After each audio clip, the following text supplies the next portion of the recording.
Hi, I'm Steve with the Geeko Computer Service. We're here in Spanish Fork, Utah. We get a lot of clients from Payson and Mapleton and Springville and American Fork. Been doing this for 30 years, which is kind of odd to have a tech who's still actually got his hands in the work that is still doing it. Hey, one of the repairs that we do very commonly is people's hard drives go out. And what that looks like is the computer either doesn't progress during the boot, it just never boots up all the way, tries to, or that it's completely dead and it'll say things like there's no boot device available. In a situation like that, we look at the computer and we say, how old is this? How much did it cost originally? And if it's pretty old, and pretty old is 3 years and more, then we really don't recommend that you fix it. Yeah, it's just if it's a cheap one. But if it was a $1,500 laptop and the hard drive went out after 3 years, it's an i7 with 16 gigs of RAM, then I would recommend that we fix it. So it has a lot to do with how much money you have invested into it and how much computers cost nowadays. You can get a decent computer for $600.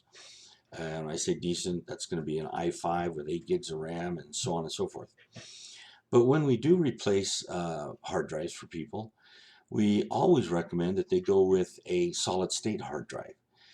So your typical hard drive has got platters in them, and these platters spin and they're stacked one on top of the other.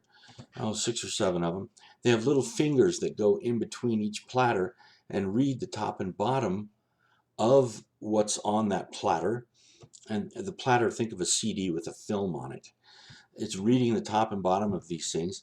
And then once it reads whatever you've asked it to do, open this document, it takes it through a ribbon and it loads it into RAM. And RAM are the random access memory.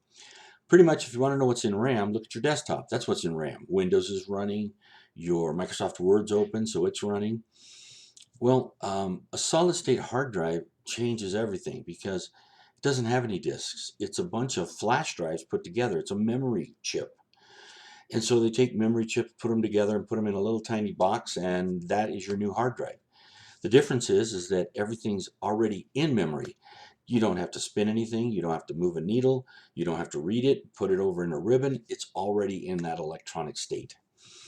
That means that a good machine that's brand new might boot up in a minute to 2 minutes, whereas a solid state hard drive will boot up in 15 seconds, 20 seconds.